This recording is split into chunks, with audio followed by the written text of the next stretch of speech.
আমার আল্লাহ হচ্ছেন এমন আল্লাহ, আল্লাহ রাব্বুল আলামিন ডাকেন, এ বান্দা খুন করেছিস ফিরে আয়, জিনা করেছিস ফিরে আয়, হত্যা করেছিস ফিরে আয়, চুরি করেছিস ফিরে আয়, কুফরি করেছিস ফিরে আয়, সুদ খেয়েছিস, ঘুষ খেয়েছিস, মদ খেয়েছিস ফিরে আয়, এসে আমার দরবারে চোখের পানি ফেল, আমার দরবারে কাঁদাকাটি কর।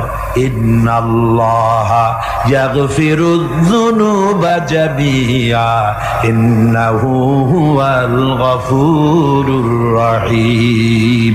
আমার দরবারে চোখের পানি ফেলে কান, আমি রব্বুল আলামিন জিন্দেগীর গুনাহ মাফ করে দেব। সুবহানাল্লাহ কোন, সুবহানাল্লাহ কোন। আমার কাছে কান, চোখের পানি ফেল। আল্লাহ রাব্বুল আলামিনের কাছে বান্দার দুইটা ফোঁটা বেশি প্রিয়। একটা হলো জিহাদের ময়দানে যে রক্ত ফোঁটা দেওয়া হয়, এটা আল্লাহর কাছে প্রিয়। আর আল্লাহর ভয়তে গুনার জন্য লজ্জা করে অনুশোচনা করে বান্দা যখন চোখের পানি ছেড়ে দেয়, আল্লাহর কাছে এটা অত্যন্ত প্রিয়। নবীজি বলেছেন, বান্দা যখন গুনার ভয়তে, আল্লাহর ভয়তে, জাহান্নামের ভয়তে অনুশোচনা করে যখন চোখ দিয়া পানি ছেড়ে দেয়, ওই চোখের পানি নাকের অর্ধেক আসতে না আসতে আল্লাহ রাব্বুল আলামিন বান্দারে মাফ করে দেন।